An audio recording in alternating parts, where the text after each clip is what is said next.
Hi, welcome to our webinar, The Future of AI Beyond Scribes in 2026.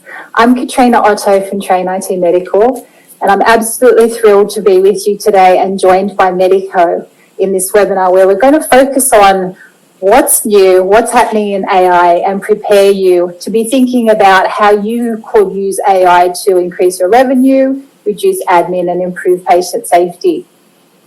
I would like to acknowledge the traditional custodians of the lands on which we're all meeting today from across Australia, pay my respects to Aboriginal and Torres Strait Islander elders past, present and emerging, and I welcome all of our Aboriginal community-controlled health organisations with us today.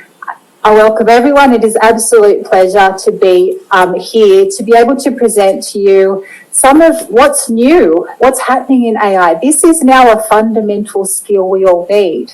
And for those of you who don't know me, I have worked in medical practices for 30 years, introducing new technologies and efficiencies. So I'm very excited about AI and I have so much I want to share with you. So we'll be looking at, well, what are the trends? Some statistics that may surprise you. I love to talk about the tools, of which there are more than scribes, and compliance considerations. We're going to leave you with a free downloadable checklist to help you with your compliance and your considerations, and talk about what's next. Because the one thing we do know is the only constant is change. So this is something that's going to be part of our learning in practices from now on, and we'll be bringing you up-to-date information. A recording will be made of every session, and please have a play with the sidebar. This is exciting for me too as a trainer because it's a new platform. So we want you to be interacting. The wonderful MediQo team are online to help with the, no doubt, hundreds of questions because we've got many hundreds of people attending today. So please use that sidebar, go into the area where it says chat and Q&A, ask questions. Matt will be monitoring those. I won't be looking because there's too many and I'll get distracted. I will be very interested in the polls though. So you will see polls on the sidebar too. So please let us know where you're at so that we can make sure that the education we bring you is most helpful for you. We're going to leave you with that compliance checklist, which you'll really find helpful. And if you can't hear me, that's your volumes on your computer. Now, I know as a practice manager and a consultant myself, everything's a quality improvement and everything is about continual learning and development for our practice. CPD hours, big consideration in my life. So I did create formal learning objectives for you, but really today what we're going to do is focus on how AI is moving beyond scribes. So we'll talk about scribes. And then as you progress, think about for your clinics, with these tools, where could you be unintentionally losing time and money and efficiency right now? The one thing I love about AI is it offers us opportunities to operationalize efficiencies. So as practice leaders, this is the way that we should be thinking. Now, the essential questions that you need to ask, there's a lot. And this is brand new. So we want to talk about how other practices are already using AI, and I will be joined by Dr. Riaz, who's a GP and practice owner and the CMO for MediQo, who's going to share with us what tools he's using and what benefits he finds. So I work across Australia in different practices and I'm always assessing where everybody's up to. I will share the learnings that I've seen so far and we're going to look at what's next. Can you please? So AI is all around us. Okay, hold on, let me hang up, I'll join. I imagine that you have all noticed that when you do an email or search on Google now, the AI summary is up the top, right? And ChatGPT has, that's probably changed now since yesterday, 850 million users, of which I am one. And 40 million people now use ChatGPT to ask health questions. So that's, for us in healthcare, a moment. And there's been so many health-related questions. There's now ChatGPT Health. So more on that later. But the one thing we can't do is ignore this. It is rapidly growing, AI in healthcare. So 75% of providers are experimenting, is the evidence, and the aim is to save over $5 billion. Now, I am looking at the polls, I like the polls, to see, so answer that, are you currently using any AI tools? My data here, and thank you, I thank the indemnifiers for the work they're doing in this space to help support us and the other peak bodies.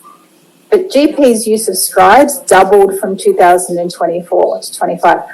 As a consultant and trainer, I have to say, I introduced medical software. I have never seen adoption at a rate that I have with the scribes. It is just mind-blowing. So given this fast adoption and rate of progress, is it any wonder only 13% of Australian GPs feel well-informed? How could you feel well-informed? And over 80% said they're not feeling familiar enough. This is our constant challenge, to become more familiar. We know we need to be able to trust the tools that we're using in our practices. Safety is everything to us, safety and efficiency. And certainly when it comes to efficiencies, the one thing that I have heard as a best practice and medical director trainer for all these years, the one thing I have heard really significantly over the years is doctors saying, I feel like a data entry clerk. There is so much computer work, and that has just increased over the years. So to be able to take some of that burden off them with tools, that's why I'm excited about this. Doesn't mean we don't do our due diligence and we carefully introduce. And as you can see on the screen here, so much more than scribes, but sure, start with scribes because there's such benefit. That is what the doctors are saying. And I take my feedback on what the doctors are telling me, improving their notes, saving them time, letting them focus on the patient, being able to have that while doing telehealth and looking at the patient. So there's so many areas. The other areas that I'm really focused on at the moment, of course, is efficiencies for our front desk staff, our admin staff, because the burden on them is enormous with paperwork. So having a AI phone receptionist. Now, I was last a practice manager during COVID when I went back to help our practices, and I was working in a practice, and I was absolutely blown away by the fact that even with all hands on deck, we could not keep up with those phone calls. And I ring practices, and it's got a lot better, but I'm still on hold for ages. So imagine taking that off you, all of the easy appointment questions answered by a tool that sounds like you, feels like you, and then you're able to focus on patients who need more of your attention. The higher tasks that need more personalised and more information. Similarly, with our documentation and being able to have referral letters, and probably one of the most popular things I see is that help with billing. It's like this consultation, it sounds like this might be an item number that fits what you were discussing, and then you make the decision. Those of you who are listening today who don't work in general practice, this means, I hope we haven't used too many abbreviations, but this means a GP chronic condition management plan. So being able to generate that with more automation and then you amend. So there's so many features, and we will be showing you more of these. And the most important thing I would say is if you are interested in these, book a call with MediQo and Matt will show you. Now, as a trainer, I do have to watch the time in this session. As a trainer, I need to, and as somebody who works in practices all the time, I need to understand this in the context of how is this going to benefit us? How is it going to save me time, make money for my practices, meet our standards, improve our clinical communication, our quality documentation for our handovers, all of that. I need to understand it. So I broke it down into the pre-consult stage, the consultation stage, and then after the consult. Now, there are a whole heap of features and tools that don't even relate to the consultation. And there's so much in this, but I'll just focus on this for today. Now, as you heard, the AI receptionist, making and confirming appointments, triaging. So being able to say, this appointment meets the criteria for this pathway, being able to make appropriate appointments and add the types, being able to send reminders and so on. So all automated. And then in the consultation stage, yes, we've talked about the scribes, and I'll show you some more on that, but letters, care plans, and the MBS billing suggestions. But if you think about that, I don't know if you've got new doctors in your practice. We're actually going to do a whole webinar for new doctors, but that clinical decision support, like evidence synthesis, being able to pull together research and being able to analyze that information from multiple sources in seconds. And then, yeah, you check it. So that's something that you'll hear me say often, and then you check it. That's the way we work. Now, after the consultation, being able to follow up missed appointments, and something that I particularly like, and this is just my personal take on this, and I have studied AI tools in my overseas study tours over the last 3 years. So I've watched this emerge in the US. And one of the things that they do routinely is after a consultation, they send the patient a little summary on their phone. And we know, those of us who work on the front desk, we know our patients forget most of what is covered in the consultation. They're sick, they're distressed. It's a 10-minute consultation going through so much. So being able to provide some support to help them, help with compliance. And then, of course, another area that I'm studying at the moment with practices is being able to take the emails from your email inbox and the documents that you've put into a folder that you scanned in, being able to take them and automatically allocate to the patient, to the doctor, label it, and then you're left with a shorter list of things that didn't match. So some game-changing, time-saving features that we're talking about, and then being able to have that insight or oversight of who's using the tools in your practice, what is it saving you? So many insights. Now, I'm just going to go through some of MediQo's slides here, in particular looking at the AI receptionist.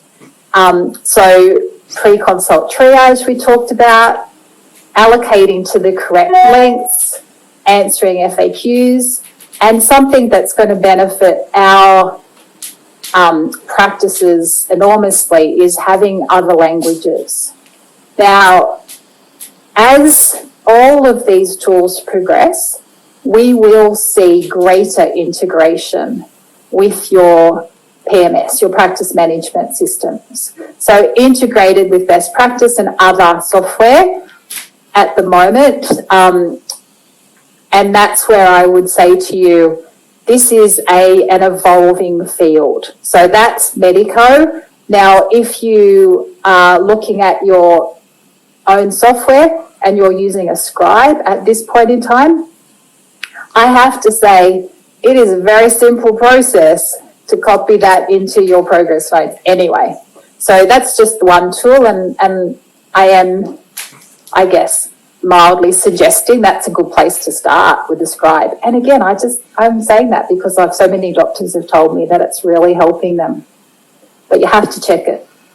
If you do my AI course, which I'll talk about later, you'll hear me say, but you have to check it about 15 times, I think I said it. So this doesn't replace us. It's something else I say all the time. It doesn't replace us. And even in my business, I now feel like I have an assistant sitting beside me. because I'm using AI tools, but they're not me. And I kind of feel like I have more permission to be real now, fess up, because I'm real. And that's going to be important too, because these tools don't replace us, they support us. So AI-powered documentation, writing referrals, care plans. I could spend the whole day talking about this. And apparently 20-30% of practices are underbilling. And as I always say, I mean, we're scared about billing. It's fraught, the rules, right? I mean, I have taught Medicare billing for over 20 years, and my mantra is I'm still grateful for Medicare. Medicare's listening. I'm still grateful, very grateful for Medicare in Australia, but it is so difficult. Now, I won't get distracted with that. I do really love the telehealth integration. I always say, it was during COVID that I was last practice manager, and I'm always saying, I think I would still be introducing telehealth and electronic prescriptions if it hadn't been for COVID times. But I have to say, it's still often clunky, right? I don't see embedded use of video, and that worries me. I've done some webinars on risk without having videos, and now, of course, we're getting more and more item numbers that mean you need to use a video. I used to talk about peritonsillar abscess that was misdiagnosed because there was no video. So video is wonderful, helps us. I have eye contact, miss less cues. However, typing at the same time as looking at the patient, if that is beautifully integrated, that's a great feature. Patient education, as I talked about, and a medical AI assistant. So being able to ask clinical and patient-specific questions and have those answers based on verified information. So I'm doing a lot of registrar training at the moment. So the tools that we have, I do see a lot of doctors Googling things. I do, that's the reality, right? So this is safer, and that's what we're focusing on. Now, your insights, analysing trends, and enough of me talking. I wanted to throw to Dr. Riaz, because Dr. Riaz is using those tools in his practice right now. And I would love to ask Dr. Riaz to join us. And my question would be, what tools are you using, and what efficiencies have they brought you? Hello. Hi everyone, I'm Riaz. I'm the general practitioner, also practice owner, and CMO of MediQo. So we've been using the MediQo for almost a year in the practice. So recently in the past 4 months, we're adding the AI receptionist. We added AI receptionist. So first of all, AI receptionist reduce workload or our admin team. And patients are happier because there is a less wait time. Actually, there is no wait time on the phone. So they can book an appointment, they can cancel, they can reschedule, and they can also ask common questions like which doctor does what, or if where's the address or car park or things like that. So there are questions that they can ask. And the AI receptionist also pre-screen them, triage the patients as well. So if there are emergency, we'll let them know that this is an emergency condition. You will call 000, or it's better to go to log appointment, or it's better to book a telehealth appointment if there is a COVID or cold and flu symptoms or things like that. On top of that, we also use AI scribe in the practice, so it helps our doctors to save time, and also we can share it with the like a nursing team as well for creating care plans. It's all evidence-based. So as Katrina said, especially for for times that we are, as a doctor, we're not entirely sure about a medical condition, we can use like a AI assistant as a chatbot. We can ask questions. As also is a time saver, and not only help increase and enhance the quality of care, but save us as a doctor as well, because we can get the answer quickly. when usually in 15 or 10 minutes appointment, you don't have enough time. That I think that's the most common reason that doctors Googling things, because Google is quicker than going to references or open a book or like ETG or places like that. So the AI, however, is more specific for that patient because it's listen to the consultation, understand the concept of the consultation, know the physical examinations, the test results, history, put them together and give you suggestion and help you with quick answers. Patient education letter is another useful tool that we use in our practice. After each consult, we can create a patient education letter, so by AI, by MediQo, and share it with our patients. We use the best practice in our practice, so we use the best practice to share it with the best practice to the patient, and it's recorded on the patient's file record as well. And it's always come with the lifestyle advice and side effects of the medication. Whether we discuss it thoroughly during the consultation or not is always there if you prescribe a medication for a patient. We also use a referral letter tools as well, so which is very helpful. NBS suggestion, so this increase billing and revenue for doctors and for the practice ultimately. The reason of that, because sometimes as a doctor we might not sure about some item numbers. I've been working as a general practitioner for more than 10 years in Australia, and still there are item numbers that I'm not aware of them, and it's surprisingly when it suggests me, I say, well, what is this item number? And when I click on it, I say, well, yes, this is relevant to this patient, and I never know that. Yeah. And especially, for some of the telehealth consult as well, there are item numbers that I wasn't aware before I used MediQo and getting suggestions from MediQo. So telehealth video consult, that there are some item numbers that you can build through video consult, which you can't build them through a telehealth consult, like mental health, some of a setting of mental health or care plan or GP chronic care management plan. So you can't build it through a telehealth consult, but you can do it as a video consult. So there's a long list of item numbers that you can build them when you're using a video consult or video telehealth consult instead of the telephone consult. Also, a scribe with the telehealth. So this is another thing, because if you use a different platform for a video consult, your microphone are used by that platform, so you cannot use your scribe on the side. While MediQo, because analyze the voice through the MediQo, so even if you have a headset, it still can scribe it for you. And you still have access to all of your tools like AI assistant or differential analysis, writing letters, whatever.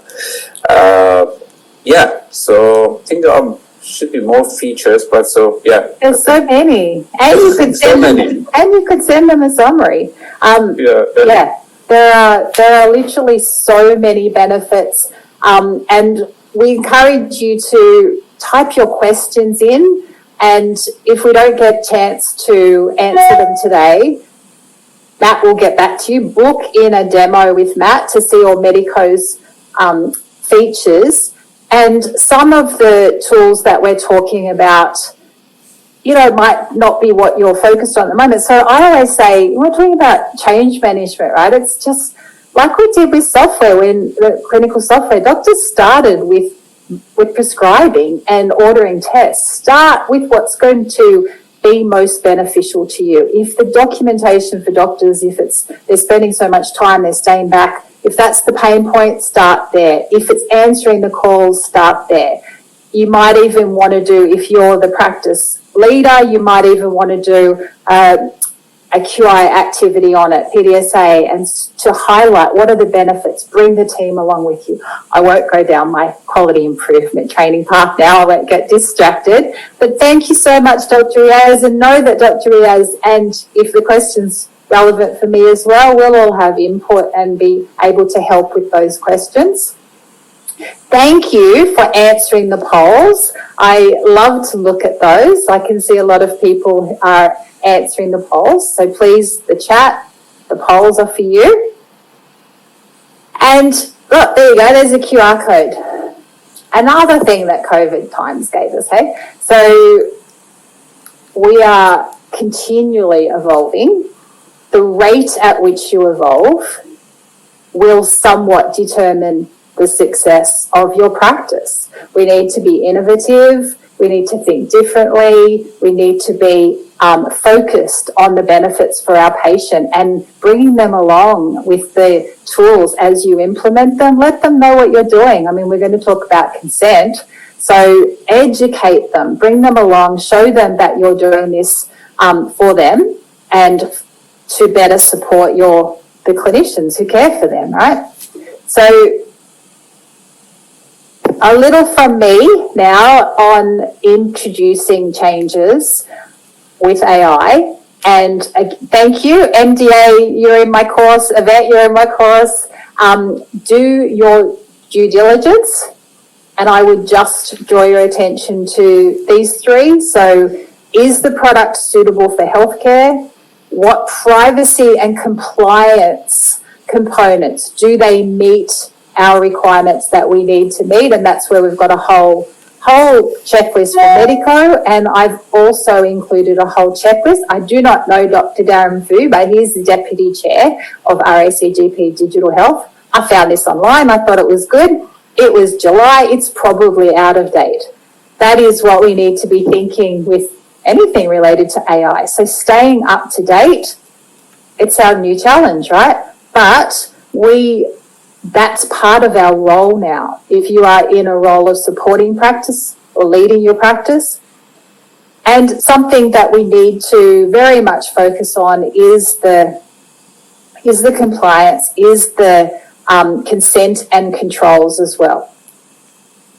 So MediQo has a whole checklist for you. We did have it in here one by one, and there was like 5,000 slides. I was like, oh, death by PowerPoint. Can't do that. So please know this is in the files for you right now. So if you go to the sidebar, I believe it's in the files for you right now. So you can download it, go through it. There are lots of considerations. This is new. And if you are leading this change, and I'm so keen to look at your questions, but I know from introducing every other technology change, there'll be a lot of fear.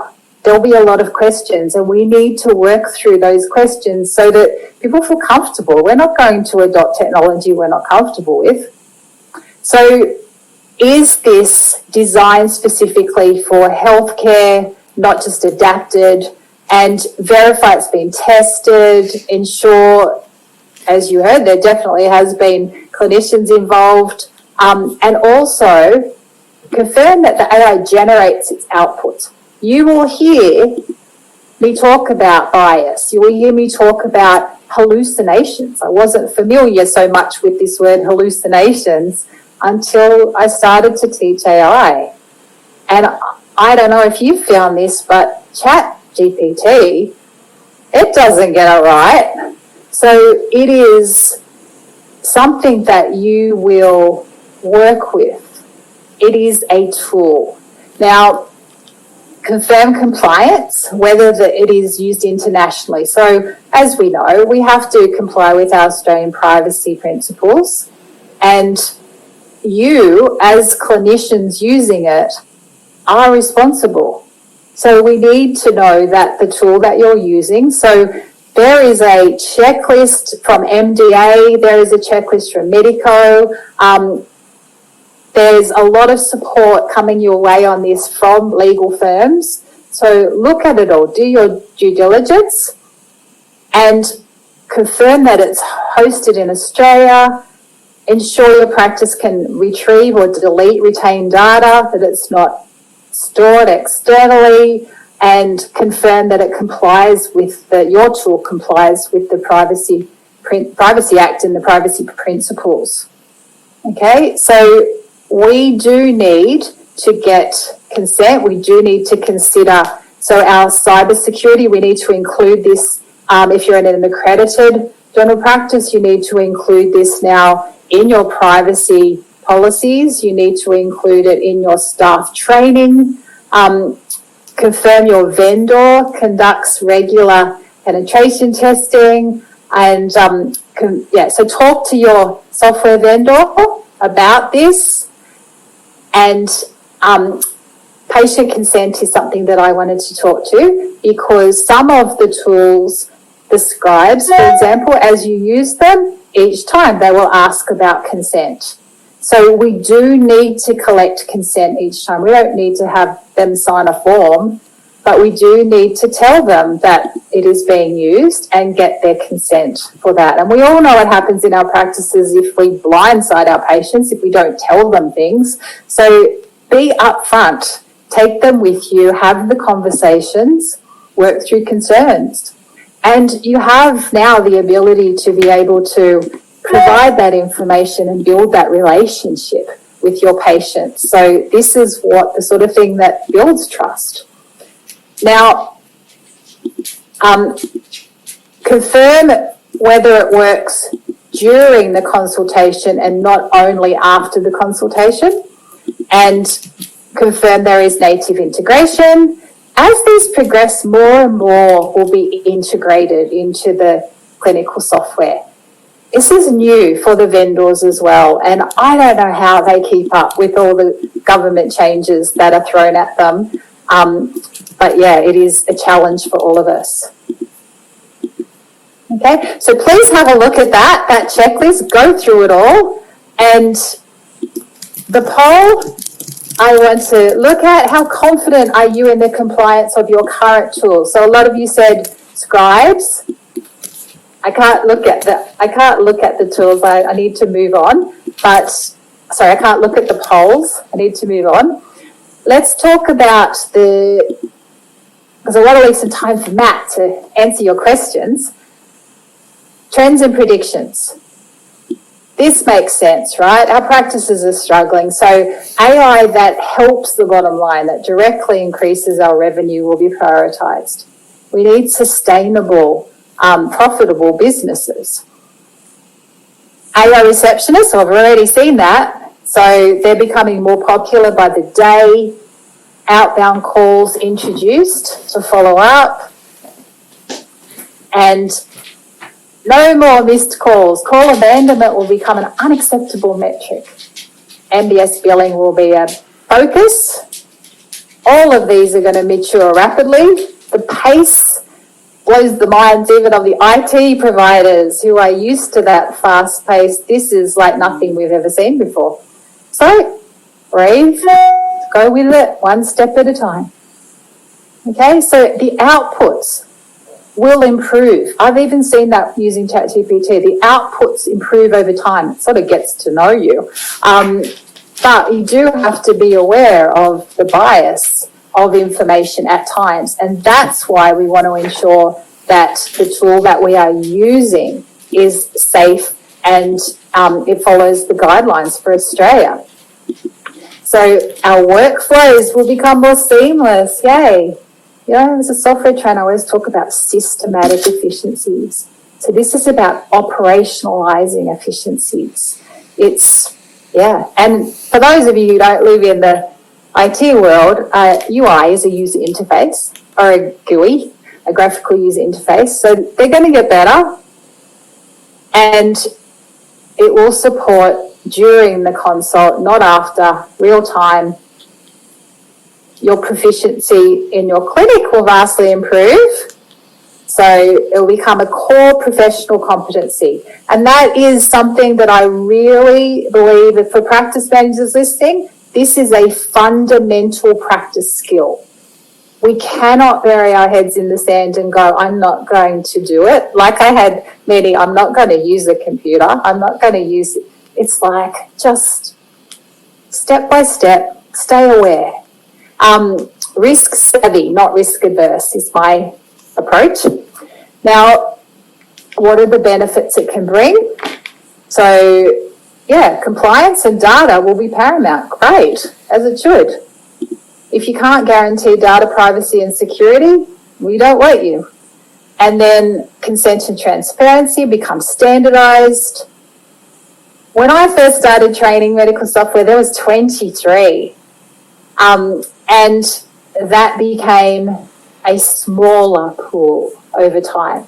That's what the prediction is. That's what we will see with all of these AI. You're being flooded at the moment. I can only imagine how many emails and contacts you're getting from providers. I think it's exciting. You might just think it's overwhelming. It's okay, because we're going to support you, tell you what it means. And you know, if you know me, you know, I don't work for any of the companies. I'm a trainer. I will always be honest. I'll tell you the good, what we're hoping to see, what could be improved. The vendors, if you're listening, are probably well aware of Katrina's enhancement request lists. And patients' expectations will shift, as they have over the years. Okay, trust in this will be shaped by how responsibly it's used. Okay, so it's not going to be a novelty. It's going to be about how and what are you using it in your practice. Now, I just wanted to say, I'm going to throw to the Q&A, but I wanted to say that this is not training is not a one-off event. This is going to be all year. We'll be supporting you, as all your wonderful PHNs and your peak bodies, who I know many are online today. We're supporting you with this big change. And I am thrilled because MediQo is sponsoring these and allowing me to introduce some content that I am hearing is needed, and something that I know a lot of practices have new registrars or doctors new to Australia. So we want to talk about the fundamentals of clinical note-taking. So Dr. Riaz will be focusing on clinical note-taking from a GP perspective. I'll be showing best practice of medical director and some essential areas in there, and then we'll be joined by a practice manager who owns a practice, talking about these are the things she's always needing to fix or to tell new doctors. These are the pain points. So, and then other sessions will be comparing tools for you. That will change rapidly. So, there he is. Now, this is Matt. Hi, Matt. Matt is the person that you will meet if you do a demo. So welcome. And am I brave enough to go to the Q&A, Matt? Yeah, we're ready. Thank you, Katrina. So we did have a few questions emailed prior to the webinar that I'll share with you today as well. So I believe a lot of these questions are going to be beneficial for everybody. So the first one is, what AI tools are best for admin and reception? Really, we believe AI reception is going to be super beneficial because it's designed to massively reduce front of house workload. We want to support the front of house. We want practice managers and reception staff not to be run off their feet and not to constantly have a backlog of work that they're not able to get to. It's designed to let you focus on more tasks without interruption, as well as we've developed a reporting dashboard for practice owners and practice managers, so you can track call flow, appointment books, etc. At current, practices are underbilling by roughly 30% on average, and the MBS billing tool is a really good tool to sort of increase practice revenue by a good margin. Another question is, how do we get doctors on board? So in most cases, people need to see the tools to understand how they're actually going to work and be applicable in their environment. As Katrina mentioned previously, we're happy to offer full demo of our tools for anybody interested, and this gives the doctors an opportunity to see the tools and see how they actually work and can be beneficial. We do also offer a 1-month free trial, so basically all staff within clinics are able to utilise the MediQo suite of AI tools and see how beneficial they are in a live working environment. Another question that's come through is, how much does it cost? So I can't really personally speak to the cost of other AI solutions in the industry. However, MediQo AI tools are essentially all tools wrapped under one umbrella. It's an all-in-one solution, which makes it significantly cheaper than packaging together multiple products and having to sort of, have a bill to this company, etc. Another thing that's really important to consider when looking at cost is that some AI tools are going to increase practice revenue. You know, a scribe alone is super beneficial. However, it doesn't actually increase practice revenue by itself, whereas AI receptionists are able to get additional bookings, able to take bookings after hours, etc. MBS billing tools are able to optimize, you know, the amount of billable item numbers, which, as I mentioned previously, is currently being massively underutilized. Another question that's come through is how can we trust the AI? So MediQo's AI pulls only from trusted and verified clinical sources. It's the most secure AI tool in the market. All data is encrypted in transit and at rest, and it's hosted in Australia. So we're also ISO 27001 compliant, SOC 2, HIPAA, all Australian privacy principles, and yeah, we believe that patient data is the most important thing, and if you aren't able to to be at the highest standard, then you're not really ready for the Australian market. We're also the only Australian AI provider that's built natively on the most secure frameworks. And in terms of hallucination, which Katrina mentioned previously, in all of my time testing MediQo, I haven't seen any hallucination at all. And that is because it does reference, you know, clinical verified sources, which is frankly the only way to do it. You know, we all see, you know, you Google something nowadays and the first response is the AI response, and half the time I'm noticing that it's wrong. So another question that's come through is what if patients aren't comfortable with AI? This is an interesting one because I think we've all experienced over the last 15 years, you know, discussions. Anytime you make a phone call, you have some level of robot or AI, you know, conversation. And in the old days, we used to have to repeat ourselves 10 times to even have it understand what you're trying to say, which then obviously brings a lot of frustration. I do also have a link to a demo of our receptionist, the AI receptionist, that anybody is able to use at any time. We recommend you try to trip it up, you know, throw a curveball and just see how it responds. It does respond in over 110 languages, so it's designed to be fully inclusive, and so people are able to basically speak in whatever language they're comfortable with while still being able to communicate effectively, which is obviously very beneficial.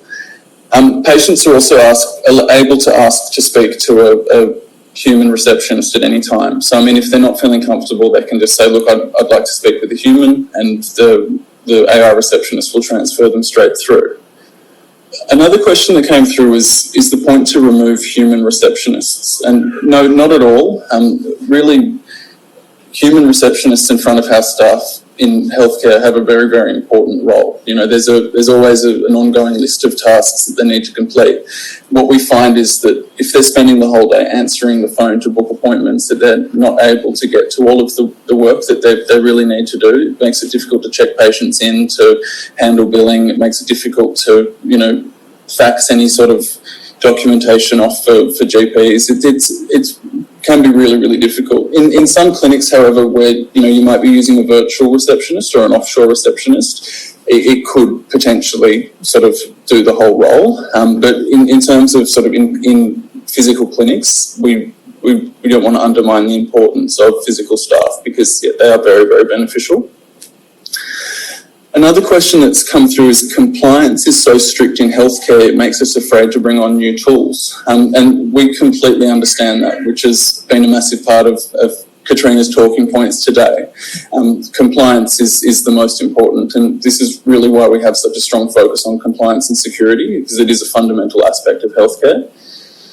Another question is, do AI companies handle the staff training aspect? So MediQo does. Again, I'm not 100% sure about other providers. We do offer live training. We have videos, articles, support tickets, and also an AI assistant that can provide support at any time, and that's 24 hours a day.